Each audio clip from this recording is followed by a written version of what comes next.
Have you ever realized that there is no grammatical sentence on the planet Earth that can be constructed without parts of speech? And this makes it a very vital part of English because every sentence that is to be constructed, you must rely and fully depend on parts of speech. So this makes the whole thing to be the backbone of English. So your child must be very, very conversant with parts of speech. Yes, and they are introduced at a very early stage. They begin with the nouns, which is simply a naming word. You do not need to make the whole thing very complicated. When they talk about a noun, is a naming word, that every item that exists in their environment is a noun, provided it has a name, whether it is a living thing or a non-living thing. In other stages of learning, you realize that nouns are further subdivided. We'll not get into that at this juncture.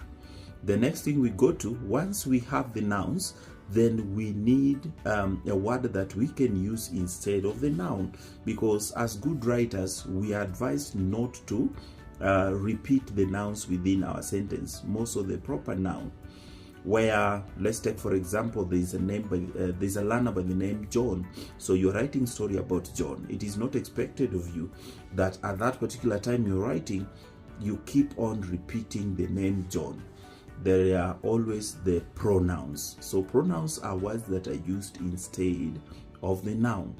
So from there we go to the verb. A verb is simply a doing word, and they are words that show action. What is the teacher doing? The teacher is teaching. The learner is listening. The baby is sleeping. So any action that is taking place is always a verb. Then these verbs have descriptives. They are always described by the help of adverbs.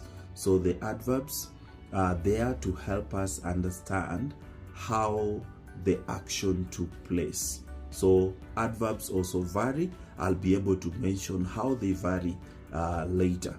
Then we also have the adjectives that also describe the noun. They are also very, very important. Not to forget about the conjunction, which is simply a joining word.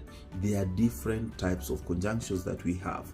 That ones that we commonly use are additional conjunction and conjunction of contrast. A very good example of an additional conjunction is and, spelled as A-N-D. Then we have a very good example of conjunction of contrast, however, or